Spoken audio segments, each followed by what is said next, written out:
Muy buenas tardes, señoras y señores, bienvenidos a La Explanada. Arrancamos ya programa, arrancamos y nos abrazamos a la cultura, al entretenimiento, a la diversión, y hoy también lo haremos a la literatura. Pero antes, ahora en medio de la crisis del antivirus, volvemos a desbloquear algo que teníamos muy dentro, el miedo.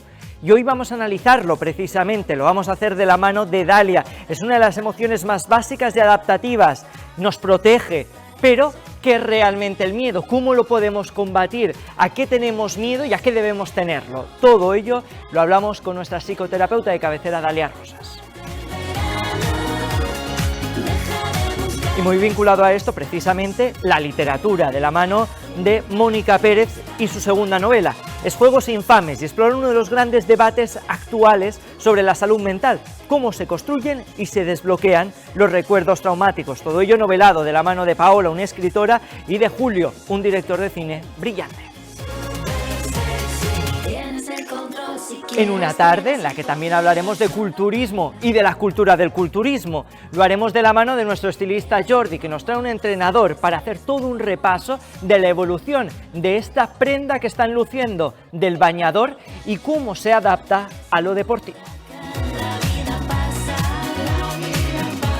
En una tarde de miércoles en la que no podemos faltar a la cita obligatoria con la actualidad social. Levantamos la persiana del kiosco, humilde de la Explanada, para hablar sobre el regreso de esta mujer que está viendo en pantalla. Es Amaya Montero, es La Oreja de Van Gogh. Vuelven tras 20 años en blanco y lo hacen con la cara B de la moneda, con Leire llorando en Argentina.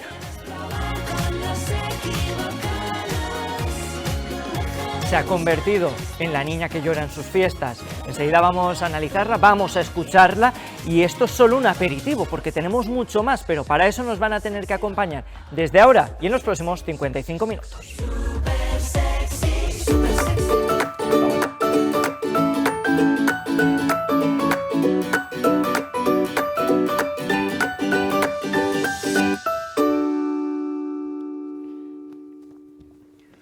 Muy buenas tardes, señoras y señores. Estamos inmersos en una nueva crisis sanitaria. Hablamos del antivirus. Se ha detectado ya el primer caso positivo, no es el de Alicante. Esa mujer de 35 años que permanece ingresada, tercera PCR negativa, pero aún así se ha desatado toda una ola de pánico. Aquí ya el pasado lunes estuvimos haciendo un poco de pedagogía sobre este nuevo virus, porque hay cierto miedo que vuelve a instalarse en la sociedad. Todo ello viene muy ligado a esa pandemia que despedimos hace apenas unos años. Hablamos de la COVID-19, para aquellos que no lo recuerden. Y para hablar de todo ello, Dalia Rosas, muy buenas tardes, bienvenida. Buenas tardes, Carlos. Me encantó la pedagogía que hizo el lunes Raquel, que lo vi. Me encantó su explicación sobre el hantavirus, muy necesaria, para desmontar un poco los mitos que hay alrededor. Y fíjate cómo es la vida, la historia y la actualidad, que viene todo muy pegado. Ella puso como ejemplo el sarampión, que es una enfermedad que se propaga mucho más rápida. Pues fíjate, unas horas después, en Murcia se desataba un brote de sarampión, una enfermedad que en España parecía extinguida, con lo cual, dimos en el clavo en absolutamente todo. Hablamos de cómo se propaga, que no tiene una alta incidencia, como sí sucede con otros virus, y al final se trata de calmar a la sociedad, una sociedad que está absolutamente en pánico por todo lo que está sucediendo en el mundo, cuando no es una crisis sanitaria, es una crisis humanitaria, es una guerra. ¿Qué está pasando? ¿Y es normal este miedo? A ver, lo que está pasando es un cúmulo de cosas que hacen que la mayoría de las personas sientan continuamente una sensación de incertidumbre. Y cuando yo siento eso, la pregunta que la mayoría de las personas se hace es: ¿qué va a pasar conmigo? ¿Qué va a pasar con mi vida? ¿Qué va a pasar con mi familia? ¿Esto hasta dónde nos va a llevar? Tenemos, como bien has dicho, muy reciente el recuerdo de la COVID-19, y claro, es una sensación traumática que también nos retrotrae a lo que es la emoción de la que vamos a hablar hoy, que es el miedo. Claro, vamos a empezar por lo más básico para que la gente también aprenda este concepto. Aunque convivimos con él, no sabemos todo el mundo la definición. ¿Qué es realmente el miedo? Sí, el miedo es una de las emociones más básicas y adaptativas que hay, porque lo que ha hecho el miedo como emoción es protegernos de los peligros reales, ¿no? Los seres humanos, desde que empezamos a convertirnos en hombres, nos hemos protegido de los animales, ¿no? De las bestias salvajes. Cuando los hombres salían iban a casar, cuando las mujeres estaban con sus hijos, y el miedo, que es, digamos, de la emoción más primaria que hay, porque además está en el cerebro reptiliano, que es el primer cerebro que tuvimos, ¿no?, los seres humanos, lo que nos avisa es cuidado, que hay un peligro, ¿no? ¿Qué pasa cuando este miedo, que en verdad nos protege y además nos protege cada día? Porque si vamos a cruzar un paso de peatones y no estamos viendo que viene un coche y nos tocan el claxon, nos damos cuenta de que tenemos peligro, ¿no? Y digamos que ahí es donde entraría el miedo como emoción, proteger. No todo el miedo es útil. Digamos, Dalia, mira, te voy a interrumpir un segundo, por favor. Es que me piden que retires la petaca de lo que viene siendo el trasero, claro, eso, que es que hace ruido. No, no, sácatela completamente, que sí. Fíjense, esto es televisión en directo, para que vean que no tenemos trampa ni cartón transparentes. ya está. Ahora sí que se te escucha como Los Ángeles. Ah, pues qué bien. Es que no queríamos que se te oyera con ruido. Eso, Dalia. no, hay que Esto escucharse bien. Esto nos da mucho miedo. Ahora sí, Dalia, continúa. Ahora sí.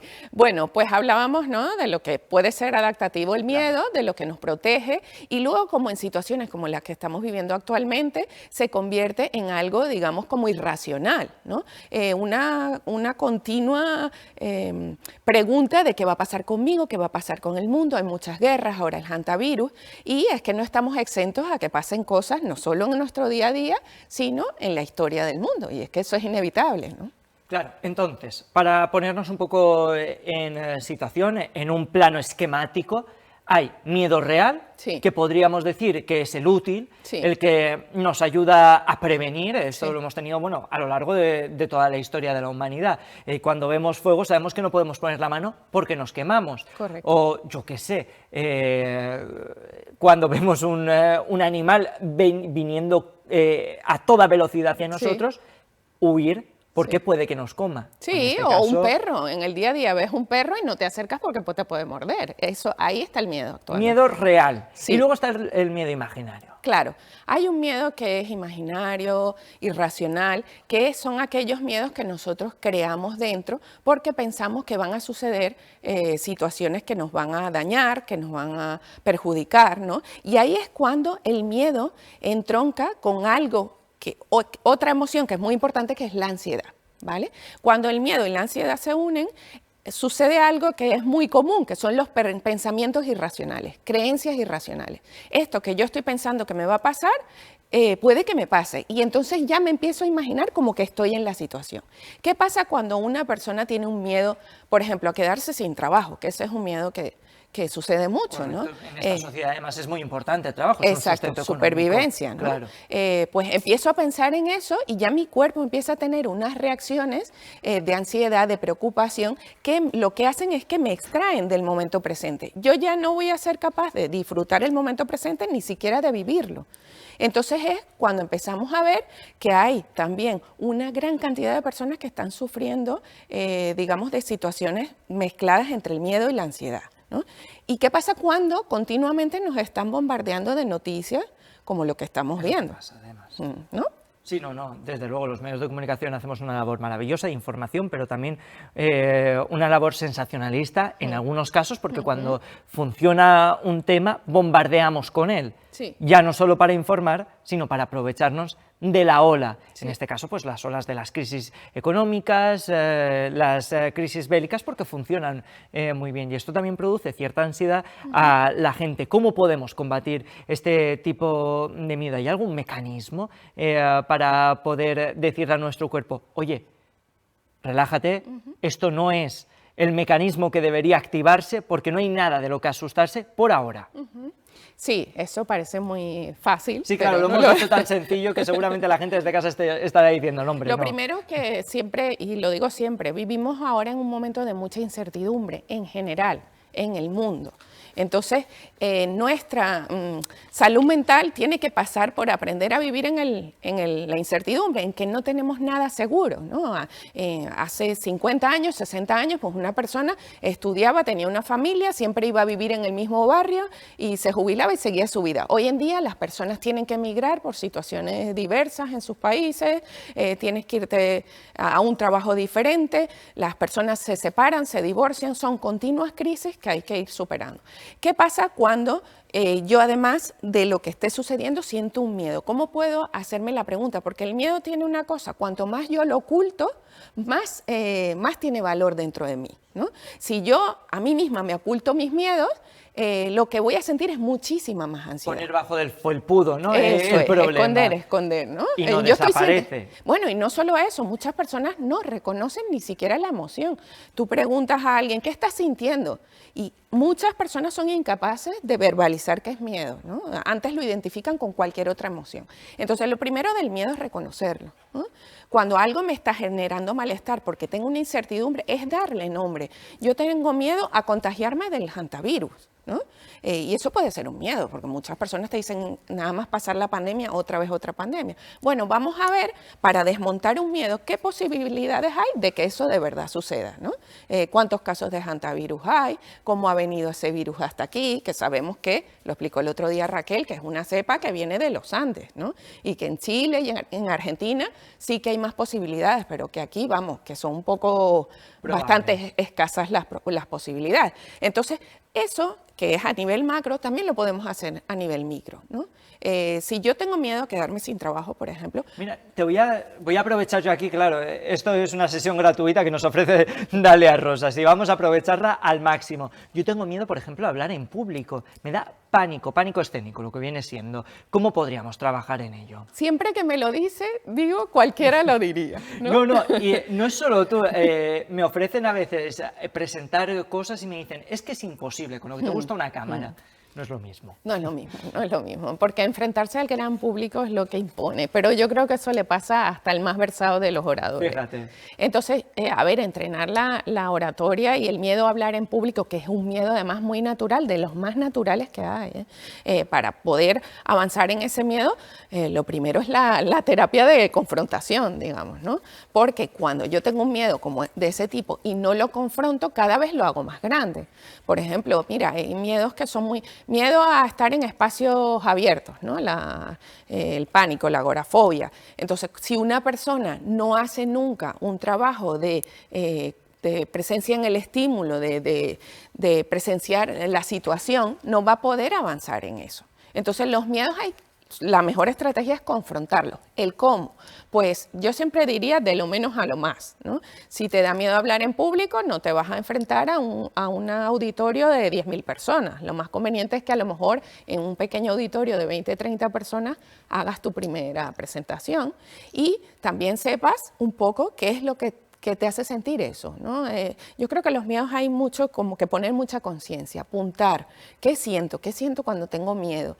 Siento temblores, tengo muchos pensamientos, no paro de pensar. Eso ayuda también un poco a darnos cuenta de cómo se manifiesta mi miedo, ¿no? Porque el miedo en cada persona también puede ser diferente. Entonces, en el caso de hablar en público, pues eso, ir poco a poco confrontando auditorios cada vez más grandes. Y también saber que ninguna persona que se presente en público no va a tener miedo. Esto le pasa, te lo dice todo el mundo que está acostumbrado a grandes auditorios. Al principio tengo nervios, me sale la voz temblorosa, es inevitable eso. Y aunque esto sea una terapia casi individualizada, extrapolémoslo a cualquier tema, a cualquier miedo que sintamos. Al final es darle voz y no darle alas a ese miedo si es irracional. Si es racional, tomarlo como una advertencia que nos da el cuerpo natural. Dalia Rosas, el siguiente tema que vamos a tratar hoy aquí en La Esplanada te va a encantar. Sí, es que hoy me gusta todo, te lo digo. Hoy me gusta todo. Y es que venimos con libro, que sabemos que te gusta la literatura. Me encanta. Hablamos de Juegos Infames, hablamos de Mónica Pérez, una autora que ya debutó en el mundo literario con su primera novela, ahora vuelve de nuevo a las librerías y lo hace hablando de sanación, hablando de traumas pasados y cómo esto nos afecta y nos lastra en nuestro día a día, aunque hayan pasado muchos años. Esto pasa, de hecho. Esto no pasa, nos pasa mucho. Pues vamos a darle ya la bienvenida, con tu permiso, a Mónica Pérez. Muy buenas tardes, Mónica. Bienvenida a La Esplanada. Hola, buenas tardes, chicos. Encantadísima de estar con vosotros un rato. Vamos a hablar este ratito de Juegos Infames, es tu segunda novela, una novela que tiene un punto de partida ya muy interesante. Hoy además que tenemos nuestro espacio social donde vamos a repasar la actualidad del corazón, vamos a ver alfombras rojas, vamos a ver rostros aparentemente felices, pues tu libro empieza así, empieza en una alfombra roja, empieza en el Festival de Cine de San Sebastián y con una mujer absolutamente devastada, pero que tiene que aparentar la felicidad y se empieza a cuestionar muchas cosas. ¿Cómo decidiste tú poner este escenario y este germen para tu novela? Sí, ese doble filo, ¿no? O sea, para mí era esencial. Quería hablar de algo que es muy trágico al final y que es muy, muy triste, que es y tan complejo como los traumas de la infancia, pero para mí también era esencial que el escenario fuera atractivo y no fuera tan hostil, ¿no? Por eso ese contraste entre una persona totalmente con una relación con su pareja al lado que ya está en plena descomposición y totalmente arrasada, paseando por una zona roja que para los demás era la pareja idílica, pero en realidad ellos dos ya estaban totalmente en ruinas, ¿no? Entonces yo pensaba cuántas veces nos sucede esto en nuestra vida, cuántas veces nos ponemos máscaras y intentamos ponernos disfraces para no mostrar nuestras partes más débiles, ¿no? Para no mostrar nuestras partes más vulnerables. De hecho, bueno, la memoria juega un papel fundamental, es transversal a lo largo de toda la historia y también se cuela, ¿no? Casi como un personaje más entre las páginas de este libro. Sí, sí, para mí era esencial arrojar luz sobre un tema del que tampoco se habla tanto, ahora Dalia nos puede contar, si no, que es todas esas escenas o situaciones que hemos olvidado de nuestra vida, esos recuerdos que no somos capaces de procesar, no hemos sido capaces de procesar y están en nuestro subconsciente, pero sin embargo sí que nos están condicionando en el presente, ¿no? Y no hablo de cosas que recordarlas nos produzcan daño y por eso nosotros preferimos no pensar en eso, no hablo de cosas que realmente pensamos que no han sucedido porque para nosotros no han sucedido y que sin embargo han sido un punto de inflexión en nuestra vida y nosotros somos como somos y actuamos de tal forma, nos relacionamos de tal forma con nuestro entorno por esos recuerdos que no somos capaces de recordar, ¿no? Ese trauma que ha dejado una huella invisible de la cual solo vemos el síntoma, pero no somos capaces de evocar esas imágenes. Entonces a mí eso me parecía interesantísimo y de ahí que lo haya llevado una novela enmarcado en una historia de amor, porque creo que, bueno, siempre es más fácil hablar desde una historia de pareja, porque todos hemos estado ahí, todos nos hemos enamorado, nos hemos desenamorado, entonces creo que para alcanzar el lector es fácil utilizar una relación de pareja, ¿no? Pero con ese trasfondo, ese peso, que es los recuerdos bloqueados y cómo nos condicionan y nos afectan en nuestro presente, en nuestro día a día, aunque no seamos conscientes de que están allí, ¿no? Con una presencia un poco fantasmagórica incluso. Interesante porque realmente es lo que estábamos hablando hace apenas minutos, ¿no? Como inconscientemente a veces también el cerebro, para defenderse, esconde todo bajo un felpudo y lo olvidamos por completo. De hecho, hay técnicas, ¿no, Dalia, a nivel psicológico, que tratan esto, el MDR, se me ocurre, bueno, activar las diferentes partes del cerebro para intentar que nos devuelvan imágenes y poder gestionar con el yo de ahora. Sí, los recuerdos y bueno, eso también, pero habla, ¿cómo se llama la? Mónica. Mónica, mira, me encanta la idea de tu novela porque la pareja es el espacio donde, yo creo que es el espacio por excelencia donde más aparecen los traumas, ¿no? Porque tenemos la posibilidad de verlos en el día a día con la otra persona, ¿no? Lo que es el mecanismo de proyección, el espejo que tenemos en el otro y cómo allí aparece cada trauma infantil y no somos capaces, ¿no?, de verbalizarlo porque ni siquiera lo tenemos registrado como trauma, ¿no? Eso me parece súper interesante el tema de tu novela, me la voy a leer. Es la pareja la que se da cuenta y dice, ¿qué está pasando aquí? Algo falla, ¿no? Porque él, de cara al mundo, el protagonista, que en este caso es director de cine, nadie diría jamás que tiene ningún problema. Es un tipo con una carrera meteórica y un director de cine muy consagrado que nadie pensaría que le sucede algo, ¿no? Y sin embargo, es ella, es su pareja la que dice, voz de alarma, aquí algo sucede, porque yo creo que la convivencia, en la intimidad, es donde mostramos una parte de nosotros que no siempre se ve, ¿no? Y que no enseñamos a nadie. Los clásicos lo decían, nuestra cara social, ¿no? Cómo nos relacionamos de cara al mundo. Luego está quiénes somos en nuestra intimidad, en nuestra pareja y luego quiénes somos frente a un espejo, ¿no? El problema es cuando frente a un espejo no somos capaces de ver ciertas cosas. De hecho, entre Paola y Julio vemos esa delgada línea que existe entre el amor, entre el sentimiento y también entre lo destructivo, ¿no? Tú has decidido ir a por la parte también un tanto negativa y con la que se encuentran muchas personas que se pueden identificar cuando pasen las páginas y los capítulos de esta novela.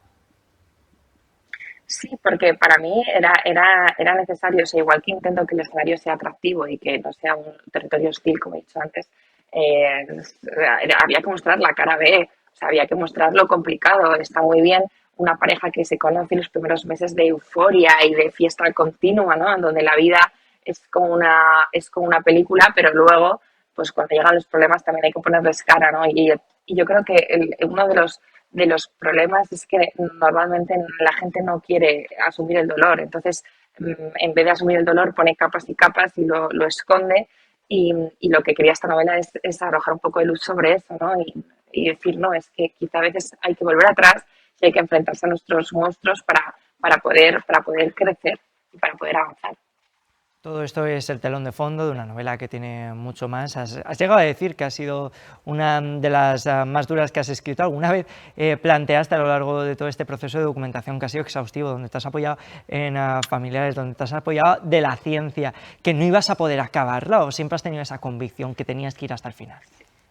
La convicción estaba ahí presente y vamos, nunca dudé que iba a acabar. Sí que pedí varios aplazamientos y pensé, igual en vez de para este año, igual la novela sale en 2030, ¿no? Porque sí que yo quería ser muy rigurosa, yo no quería hablar de magia negra, yo quería hablar del MDR, como lo has nombrado antes, quería hablar de técnicas de recuperación de recuerdos y quería saber hasta dónde podía llegar exactamente nuestra mente. No quería salirme de lo que sucede en la realidad, ¿no? Quería ser muy rigurosa. Entonces, ese proceso sí que para mí ha sido más pesado quizás y más duro, ¿no? Y luego el proceso de escritura, pues que como toda persona que se sienta a escribir una novela, es mucha soledad, muchos días en los que piensas que estás en un callejón que no tiene salida, pero de ahí siempre se sale, ¿no? Y luego es un tema complicado que, por supuesto, se sufre escribiéndolo porque al final los protagonistas te contagian sus propias emociones y tú sufres como sufren ellos. Pero aún así sabía que la iba a terminar, vamos, y que tenían que hacerlo por eso mismo, por arrojar luz sobre un tema de salud mental que, Dalia, no sé qué opinas, tampoco se habla tanto de esto. Tampoco se habla tanto de los recuerdos no procesados, de las cosas de la infancia que nos han condicionado. Todavía hay como cierto estigma, entonces yo quería sacar este tema y ponerlo un poco bajo los focos, ¿no?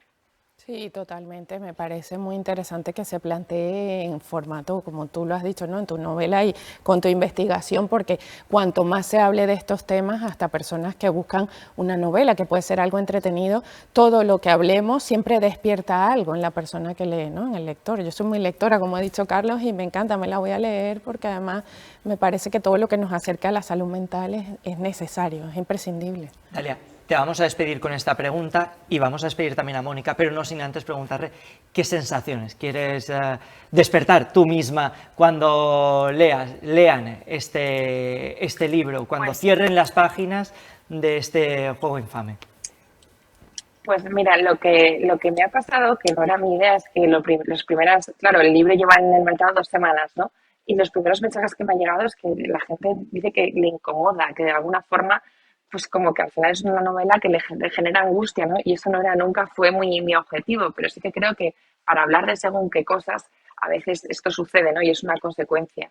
Yo lo último que quiero es eso, ¿no? Sí que quiero arrojar luz y que la gente se replantee que a veces pues hay que coger y sentarse frente a nuestro pasado para solucionar cosas en nuestro presente, ¿no? Y poder llevar una vida mejor, siempre para mejor. Vamos. Gracias por estar aquí. Hoy ya has ganado una lectora que es Dalia Rosas y seguro muchas más alicantinas y alicantinos que te están siguiendo con estos juegos infames, que realmente es una auténtica literatura, iba a decir de vida, porque es una novela intimista y que navega perfectamente por esas emociones que despiertan en muchísimas personas que se pueden ver reflejadas leyendo este libro. Mil gracias por estar esta tarde con nosotros. Un placer. Gracias a vosotros, chicos. Un abrazo. Beso que llega. Hasta aquí, recomendación literaria de la tarde. Y nosotros vamos a continuar, vamos a seguir este viaje que hacemos también por la explanada, tarde tras tarde, hoy con un rostro más que conocido de esta casa. Él es Jordi, un hombre que se viste por los pies y la cabeza. Bienvenido a la explanada. Gracias, Carlos. Buenas tardes. Hoy además cambiamos todo un poquito, ¿no? Esta temporada tú decidiste darle una vuelta a la sección, que no todo fuera alfombras rojas, que también, sino que habláramos de otros temas que van muy vinculados a la moda sin que nos percatemos, porque todo en la vida es moda, no se vayan ustedes a creer. También el deporte, también la cultura del culturismo y también el bañador, que es una prenda que ha evolucionado mucho y que llegó a nuestros días y a nuestras vidas casi sin darnos cuenta.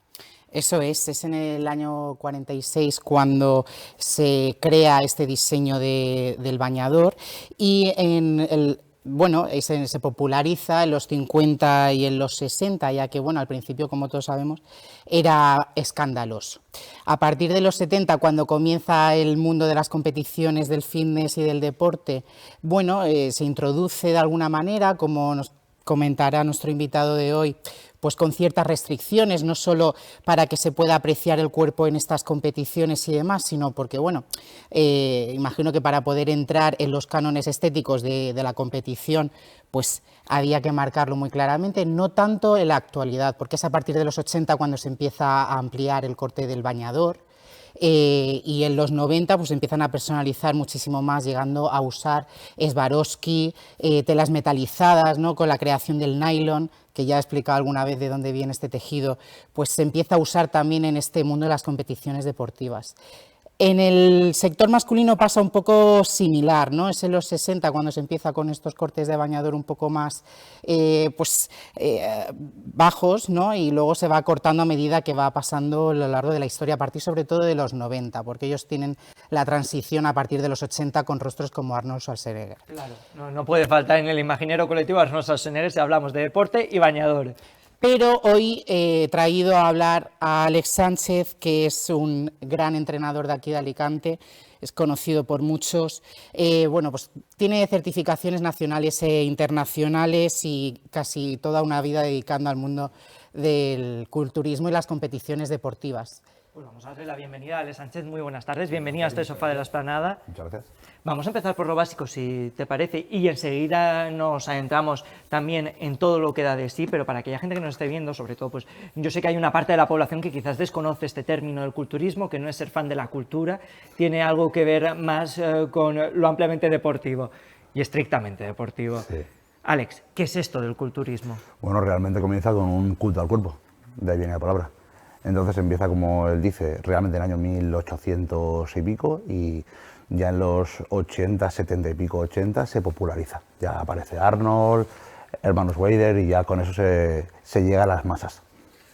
Y es que, comentábamos que ahora, hemos comentado tú y yo en diversas ocasiones, pues sabes que a mí me gusta mucho la sociología, que el culto al cuerpo es un sinónimo de lujo en la actualidad, y es que el comer bien, el mantenerse saludable y demás, es un lujo prácticamente. Sí.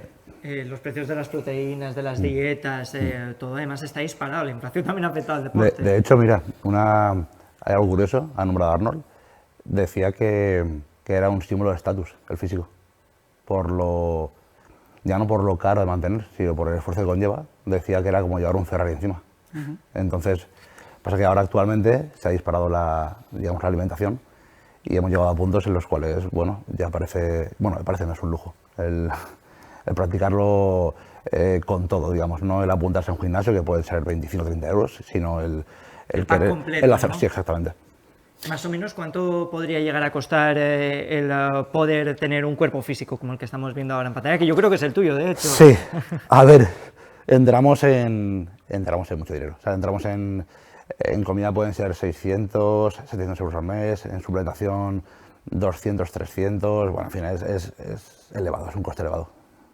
Bueno, pero algo que me gusta de ti es que te centras muchísimo más en la salud, Sí. en que tus clientes lleven un estilo de vida saludable, a pesar de que, Sí. lleves competidores y demás, que lo hagan también de forma saludable. Sí, a ver, realmente cuantos más años pasan en la profesión, lo que tratas siempre es de que la consulta, lo sabe, que sea más la consulta de un psicólogo que la de un nutricionista, y te centras un poco en ayudarlos y en mejorar sus pautas personales y su salud, realmente.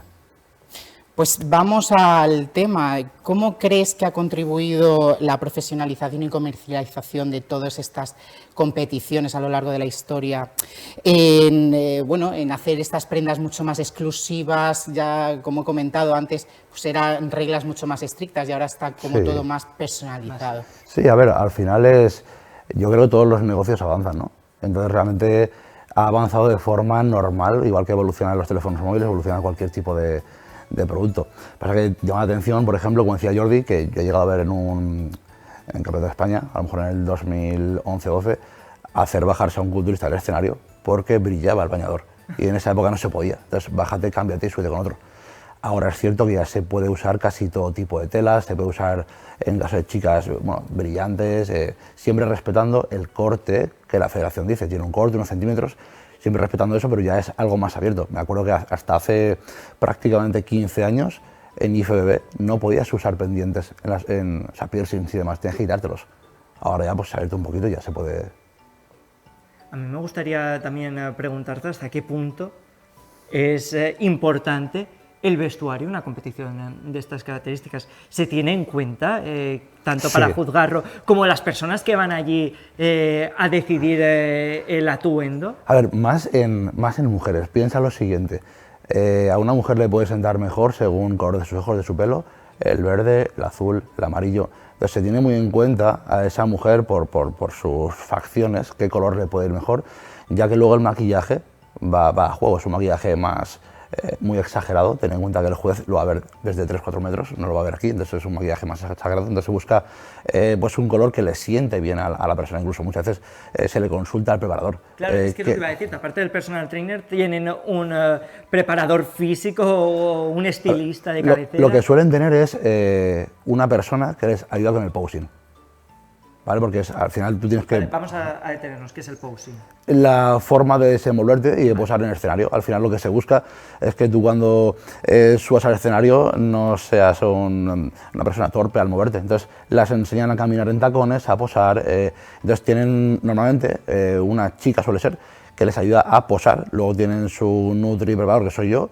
Y bueno, y luego pues tienen ese día, contratan peluquería, maquillaje. Entonces tú ves en el backstage cómo están las chicas profesionales maquillando a todas las competidoras, peinándolas, etcétera. Tiene un proceso ahí bastante cuidado. Bueno, Interesante, yo nunca claro. había caído en esto, Jordi. Es Sí, casi sí. como la lección de la Bella del Es Foc. que estaba pensando Claro. justo Se lo cuida mismo, todo, ¿eh? O sea, se cuida todo. Claro, es que vemos nosotros desde fuera y desde el completo desconocimiento, que es algo que dices, bueno, pues es gente que va ahí a subir a un escenario, pero no, hay toda una preparación y todo un estricto código de reglas. Ten en cuenta que muchas veces tienes incluso, vas y te fijas en las categorías previas, en cómo están las luces o cómo son, para ver cuántas capas le das tú de color a esa piel.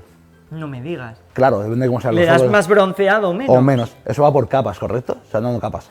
Entonces, según Los la- embadurnáis casi que un betún. bueno, es un Los tipo, betún, claro, es un lo tipo de pasado tinte, mucho tiempo. claro, es un tipo de tinte y luego cuando ya después de varias capas ya se seca, una especie de glicerina para dar brillo. Oye, ¿vale? encerar a la persona. Sí, sí. A ver, si no se usara, piensa que se vería plano. Un foco sobre un cuerpo Sí. no bronceado se vería plano. Entonces lo que se hace es resaltar facciones, Tú puedes venir un día y broncearnos a nosotros. cuando quieras. Nosotros que somos muy de bronceada En aquí. un momento. Bronceado venidor, Jordi. Bueno, en el territorio de hombres, a partir de los 90-2000, corrígeme, se vuelve al men's physique de los 70. Esto, ¿cómo crees que el culturismo moderno, el fitness moderno, siente constantemente la necesidad de volver a esos ideales A ver, de los 70? Al principio se llevó muy mal la inclusión de competidores en bañador de playa. Eso era como una herejía, ¿vale? No era... Eran pues competidores que no trabajaban en el tren inferior. Entonces, pues claro, al final se llevó muy mal. Ahora se ha aceptado. Lo que pasa es que ha evolucionado. Cuando empezó todo esto del men's physique, eran cuerpos estrictamente de playa o en bikini, y ahora ya son cuerpos ya más potentes y con más kilos y mejor definición. Lo que creo que te refieres es a Classic Physique, que sí es cierto que ahí se vio la necesidad de que el público no empatizaba con chicos de 125 kilos en forma en escenario, y eso por lo visto a la gente, a mí tampoco me gusta. La gente no conectaba con eso, entonces se volvió a restringir peso-altura, con lo cual volvemos a los físicos de los 80. Última pregunta, Jordi, lánzala como si no hubiese mañana, como un boomerang. Bueno, pues... Tienes que elegirla bien. Claro. Ahora toda la presión está sobre tus hombres. Me quitas tiempo siempre, Carlos. Y tú sabes que a mí me encanta escuchar a los invitados. Es verdad. Vamos a ver. Ahora, en la actualidad, como sabemos, las redes sociales están súper presentes en nuestro día a día. ¿Crees que este auge en la última década se debe a, bueno, a las redes sociales o que realmente la gente, por el tipo de economía que existe, puede desarrollar o tiene ese deseo desarrollado del culturismo? La red social lo que ha hecho es llevar a las masas. Quiero decir, hay mucha gente que quizá no entrenaría o no competiría si no existiesen redes sociales. Y con eso te resumo. O sea, hacen que hay mucha gente que por puro ego entrena, compite. Yo creo que si no les viese nadie, igual ni competían ni entrenaban. Entonces al final la red social ha hecho llevar eso a las masas, pero habría que ver qué ocurriría si actualmente no existen redes sociales. Pues con esto nos vamos a quedar. Muchísimas gracias, Alex, por estar esta tarde con nosotros y por darnos a conocer este mundo que para nosotros era bastante desconocido, pero que ahora ya has arrojado luz. Sabemos que se encera a los competidores, que se tiene en cuenta cada detalle, que también tiene un alto coste, no solo económico, sino también ese esfuerzo, que como diría Schwarzenegger, es un Ferrari el que lleva encima. Gracias. Un placer. Jordi, no te vamos a despedir, te vamos a dejar aquí en el banquillo. Como siempre, Carlos. Un ratito más. Señoras y señores, mientras tanto, mientras Jordi se prepara, vamos a lanzarles un reportaje que hemos hecho en torno a la policía local de Alicante, y es que han celebrado su gran día, una efeméride señalada para todo el cuerpo de agentes que velan por los ciudadanos alicantinos y alicantinas.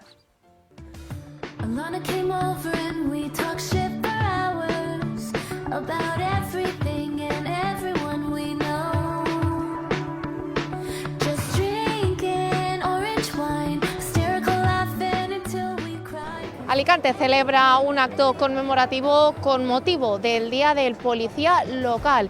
Este acto se ha llevado a cabo en la plaza del Ayuntamiento y ha contado con numerosos homenajes, desde un homenaje a los agentes cuyo expediente ha sido intachable durante su trayectoria alrededor de 20 años, hasta otros homenajes a agentes ya jubilados y también a ciudadanos que han servido cuando más lo necesitaban. La plaza del Ayuntamiento de Alicante ha reunido a numerosos asistentes para celebrar una efeméride que se recuerda cada año, la fundación del Cuerpo de la Policía Local. Con motivo de esta conmemoración, se ha puesto en valor el trabajo diario al que se enfrentan los agentes. En un día como hoy es justo recordar que la Policía Local no trabaja sola. Nuestra labor se fortalece cuando existe coordinación institucional, colaboración leal y objetivos compartidos. Por eso quiero expresar mi respeto y mi agradecimiento al Ayuntamiento de Alicante, a su alcalde y a la Corporación Municipal por su apoyo al cuerpo y por su compromiso con la mejora de los servicios públicos. Hoy es un día muy especial. Hoy no solo es el Día de la Policía Local de Alicante, hoy no solo homenajeamos a la Policía Local de Alicante en su conjunto y en la persona de aquellos que por distintos motivos, bien por años de servicio, bien por servicios especialmente reconocidos, recibís esa felicitación. Nos falta mucho personal, nos falta mucho material y el compromiso de este ayuntamiento, preocupado no solo por nuestra policía local, sino por todos y cada uno de los ciudadanos. Un acto en el que se ha anunciado la incorporación de 27 nuevos vehículos, un nuevo proceso de oposición y la creación de una nueva bolsa de empleo. Es el día en el que celebramos el aniversario de la creación de la policía local y aprovechamos para homenajear a todos aquellos que han destacado a lo largo del año por su colaboración con la policía, por sus actos heroicos y por supuesto a los propios policías que han destacado también en su misión. El acto también ha permitido reconocer la labor de la policía local en un contexto en el que los discursos institucionales subrayan la importancia de reforzar los recursos, ampliar la plantilla y aumentar la presencia en los barrios con el 179 aniversario del cuerpo.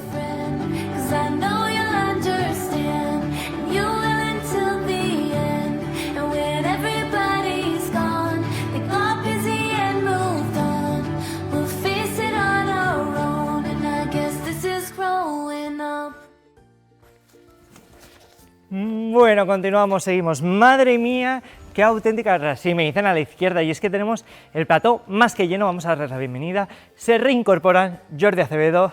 Buenas tardes, casi ni se te nota que vienes corriendo. Es que, claro, lo que acaba de pasar aquí es digno de estudio, y es que, como hemos estado hablando con un señor culturista, a mí me da mucha envidia. Digo, yo quiero ponerme a hacer deporte ya. Es que dicen que cada 55 minutos hay que levantarse y hacer algo de deporte. Pues mira, yo lo he cumplido ya para el resto de mi vida. Bueno, Neus, que está dedicada al deporte, nos puede confirmar.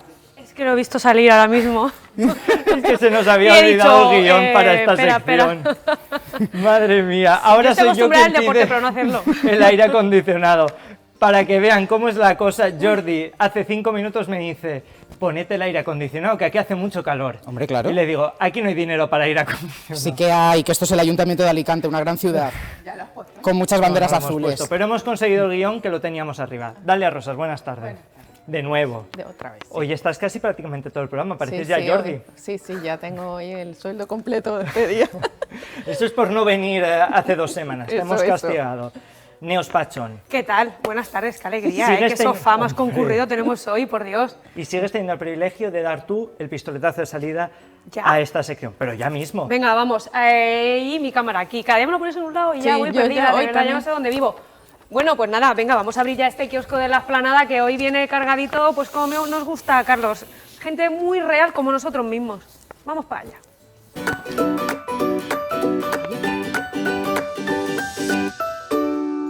Ahí veíamos esa ráfaga, esa persiana que levantamos cada miércoles por la tarde. Vamos a empezar ya con un repaso exhaustivo por las portadas de revista. Empezamos con la revista Lecturas, que nos trae a Marta López y Alejandro. Yo creo que a mí se me ha hecho bola, porque se han casado como 50 veces, ¿no? Y esto es de hace un año. No porque me se- digas. Claro, es que eso que iba a decirte. Es que estas fotos, yo no sé, imagino que será, porque como ya nadie habla de ella, pues tiene la necesidad de, ¿sabes? Porque esto fue hace un año ya.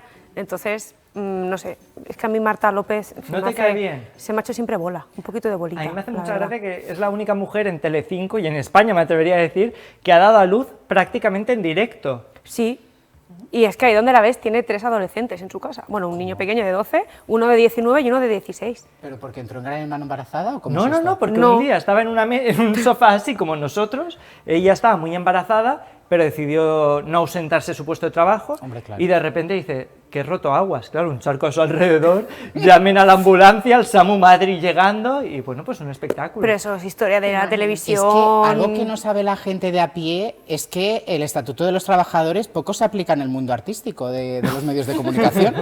Aquí, Entonces, claro. aquí sí, porque no tenemos a ninguna embarazada. Hay un cartel no embarazada.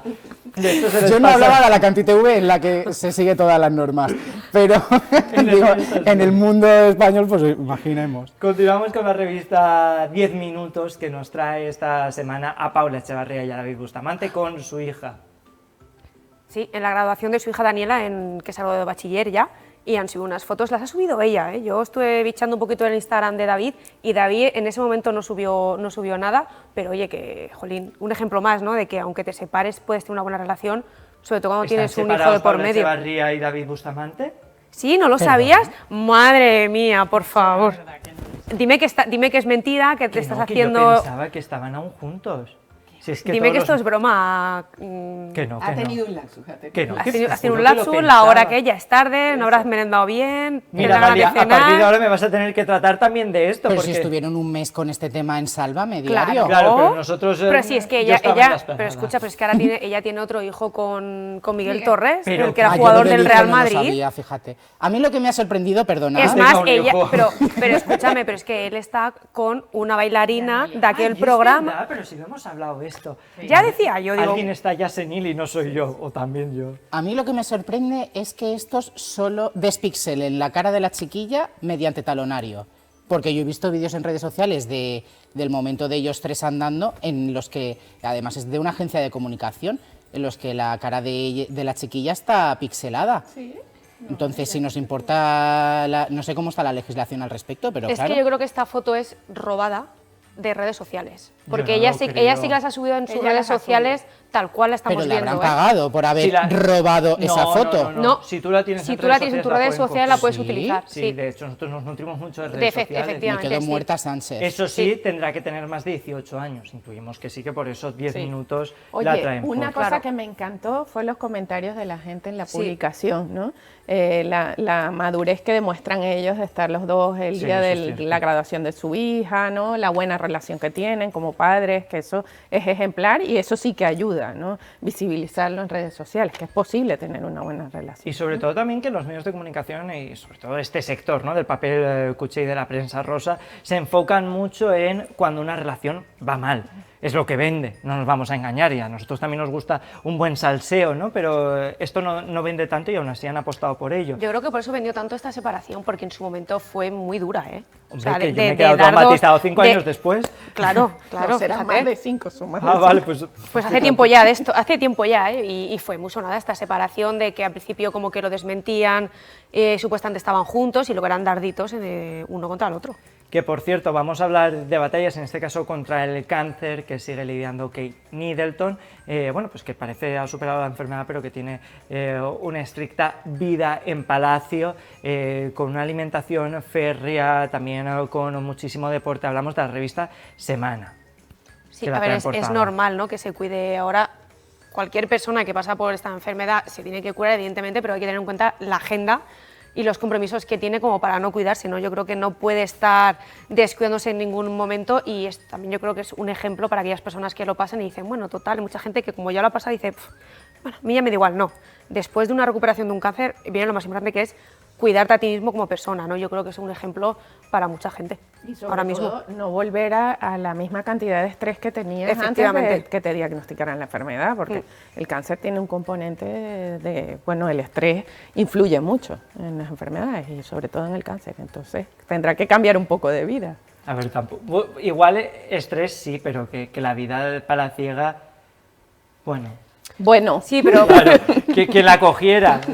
Pero no que lo sí que mismo, pero entiendo claro, que pero tiene viaje muchos para aquí, viajes para allá, institucionales, claro, eso sí, efectivamente, eso sí tiene Tampoco que vamos a afectar. banalizar. no, y sobre todo, quiero decir, pues la presión que hay sobre todas eso las es personas cierto, ¿ves? públicas, ¿no? Sí, que de tienen hecho una ella enfermedad. lo llevó durante mucho tiempo oculto, se empezó a rumorear incluso, que aquí lo hablamos, que la sacaron con una peluca, que pensábamos que habían disfrazado a la niñera, que salió el bulo de que era casi un clon de la mismísima Kate Middleton en la parte trasera de un coche. ¿Tú te acuerdas? Sí, no? hombre, que sí me acuerdo, fíjate. Mira que yo tengo poca memoria, pero hoy me han dejado claro que más que tú tengo. Pues fíjate cómo es la cosa. Vamos a continuar con un personaje que le gusta a Jordi, de hecho, lamentado, y lamenta y aparece. Muerta Sánchez, se quedaba Jordi, Marta Sánchez decide a posar en el Ola, 60 añazos que cumple. Uf, es que esa portada no le favorece, es que no parece... A es ver, que- a Marta es Sánchez que pocas cosas porque le favorecen. he visto, porque sé que es ella, pero es que de verdad, De verdad, es que no parece ella, ¿no? no. ¿Qué bellas palabras le están dedicando? Jordi, ¿qué quieres decir de ella? Pues nada, es que estaba pensando yo en la famosa frase del silencio te favorece, claro. Sí, mejor. O que tienes un buen lejos, esto nunca te lo han dicho. A mí me encanta, yo esto lo uso muchísimo. Tienes un buen lejos. Un buen Claro. lejos quiere decir que si entornas así los ojitos y te ve con diotrías hacia afuera, estás guapísima. Pues de esto que estás de repente en la biblioteca y ves a uno acercarse y dices, bueno, a ver, en mi caso uno. Ah, porque, vale. Yo soy abiertamente homosexual. Muy bien. Pese a quien le pese. Y de repente ves Fuerte a alguien aplauso para la homosexualidad. Es que te quiero decir, Cada día más creciendo. no tengo- El cuerpo de Jordi. Bastantes psicólogos me ha costado aceptarme Di como que para sí, seguir di que escondiéndome. sí. Escucha, pues esto que estás en la biblioteca y de repente se te acerca uno y dices, oye, y de repente no es tan... Claro, era de lejos, de Claro. cerca ya no. Un buen Uy, lejos. yo tengo un problema porque yo no veo ni con gafas y siempre estoy así. Yo La también gente parezco dirá, un topo. esa piensa que soy guapo o guapa, y a lo mejor no. Vamos a continuar con un tema que, bueno, pues que nos preocupa mucho y es la salud. Y aquí yo creo que Dalia nos va a poder ayudar mucho. Es la salud de Amaya Montero, que ha vuelto. Se ha hablado mucho de Amaya, de que, bueno, pues que quizás no dio como tocaba la nota o que no afinó. Pero bueno, pues ella decidió apostar por unos looks muy favorecedores, color flúor. Stabilo, la famosa marca de subrayadores, ha pedido derechos de autor, no sé si lo habéis visto en redes sociales, y ella también se ha manifestado en redes sociales diciendo que bueno, pues que no se va a retirar, que ha estado en el infierno, con lo cual esto es un paseo en barca. Empezamos ronda. Neus, ¿qué te ha parecido La oreja de Van Gogh, el return? Es que el otro día te lo dije, y a ver, voy a intentar ser buena y no hacer demasiado daño, pero para mí, que ya te dije en su día que era súper fan de Amaia Montero, de La oreja de Van Gogh con Amaia, o sea, esto es, con perdón, es un esperpento. O sea, tú ya, ¿vale? Que acepten las críticas, me parece correcto, que te veas preparada para volver a actuar, pero tener un poco de conciencia. Es que lo siento mucho, pero prepararse la voz no se la ha preparado. Es que los vídeos son duros, muy duros. Y luego ese look de, no sé, parece que va a hacer una clase de zumba. A ver, el estilista yo creo que ha sido el mismísimo Leire. Sí, ha patinado totalmente. Leire Martínez es componente de La oreja de Van Gogh, dijo lo único esto. positivo que me quedo de esto es con el mensaje que ella ha dado en redes sociales, que ha dicho, como yo ya estoy en el infierno, a mí ahora todo lo que me digan, ¿sabes? Como que me resbala como el aceite. Me parece muy bien porque detrás de eso hay mucho trabajo, pero... Jordi, Dime. opinión. Pues fíjate que yo, que estuve en uno de los últimos conciertos de La oreja de Van Gogh... De Leire. No, de Amaia. Madre mía. Yo la recordaba... Pero Es si que hay vas en veces, pañales. que es mejor quedar... No, que va. Quedarse en aquel momento. Puede ser. No vamos a sacar los años de No, aquí. vamos a sacarlos aquí. Hay veces que es mejor quedarse en la nostalgia. Sí. Fíjate. Ahora, no creo que toda esta campaña que le está cayendo de fans y de medios de comunicación le venga nada bien, por mucho que haya estado en el infierno, y luego nos sorprendemos y vienen los madre mías. Claro. Por último, habíamos decidido tener a Dalia por que nos pueda también hacer, bueno, pues un retrato más en el plano psicológico y psicoterapéutico de toda esta situación. Le viene bien a Amaia. Amaia debería haberse expuesto tanto, además con un revuelo que se formó ya de origen. Sí, totalmente. Yo creo que esa decisión lo que hizo fue dividir las opiniones muchísimo más y radicalizarlas, ¿no? Quien está a favor de ella y quien está a favor de Leire. Pero además que ella viene de una etapa de depresión, ¿no? De todo lo que le ha pasado, exponerse de esa manera pues es algo muy duro. ¿Por qué? Porque las expectativas estaban altísimas, sus fans estaban a la espera de que ella saliera. Entonces, claro, toda decepción es del tamaño de las expectativas, ¿no? Entonces, cuando ha salido así y además la voz parece que no estaba del todo bien y eso, pues claro, la decepción ha sido máxima y los comentarios en redes sociales ya sabemos que no son nada cuidadosos con las personas, ¿no? ¿Qué dices? ¿Puedo decir una cosa? Claro. Si Adelante. yo fuese cantante, no me gustaría bajo ningún concepto que mi público fuesen homosexuales gays. ¿Por qué? Ah, porque... Hace Porque 5 es- minutos te hemos aplaudido porque No. y ahora Yo creo que dices yo esto. sé por dónde vas. Hombre, son el peor consumidor que existe. No Sí, lo creo. son muy Él mismo. críticos, son muy críticos. Demasiado. Claro, De yo hecho, sé, yo o sí sea, que son son capaces- que va por eso ello. lo mueven los gays. Perdóname, Ya lo pero dijo son Lola capaces de Flores. encumbrarte y de llevarte al mismísimo infierno hasta Sí, pero también hay que el decir una suicidio. cosa, que hay mucha gente que la ha criticado ahora a Maya Montero que no es homosexual. Es Sí, que- sí, correcto. No en su mayoría. No, no. Bueno, pero muchísimo, No en su pero, mayoría. sí, pero, aunque sea en minoría, Es una percepción pero que los tienes hay. Tú, pero estás dentro del aborigen. Pero los hay. homosexual. Pero yo creo que a ver, mi verdad. opinión, a mí me gustaba mucho, lo he dicho hasta la saciedad, Tú has defendido aquí a Amaia. Amaia y a La oreja con Amaia, porque yo he crecido escuchando, bueno, he crecido en mi adolescencia escuchando a La oreja con Amaia.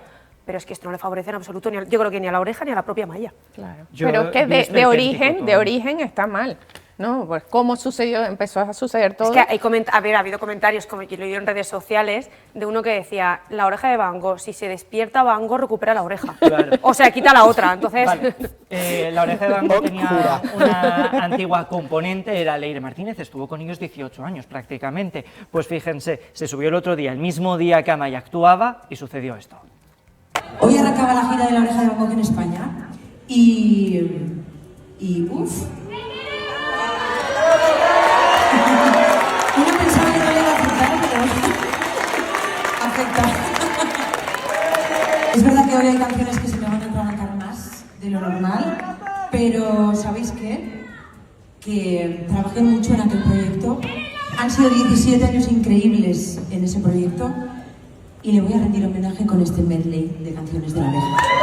Despiertan mis labios, pronunciando tu nombre tartamudeando.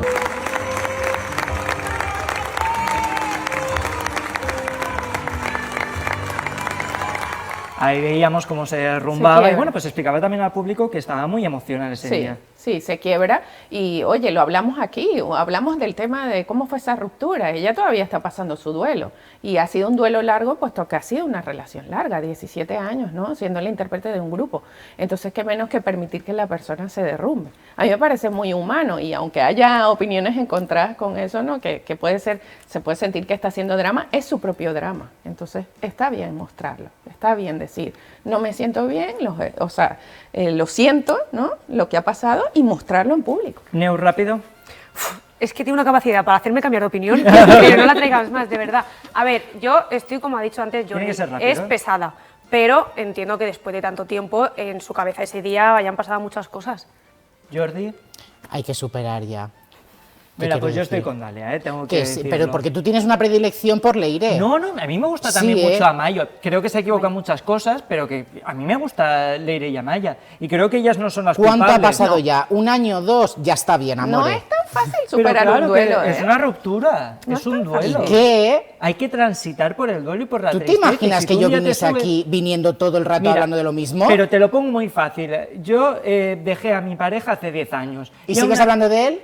Pues puede ser, y a lo mejor Muy de mal. repente me ponen una foto que tiene una nueva pareja, igual me remueve algo que yo no sabía que tenía dentro. No estoy diciendo que pase, pero que puede pasar. Pero no abres la esplanada diciendo, oye, que hace un ex de 10 años que ha subido una foto con una pareja. Porque no es mi altavoz, ni es mi método de comunicarme, pero el suyo es la música y si se emociona y quiere compartirlo con su público, que la ha estado soportando y acompañando en los peores momentos, ¿por qué no lo va a hacer? Claro, y además la gente, eso atrae mucho, porque la gente empatiza con el dolor de ella. O sea, sí, yo soy tu fan a partir de que has roto con La Oreja de Van Gogh, me quedo contigo. Eso pasa en todas las rupturas, en el grupo de amigos, se quedan con uno con otro. Rápido.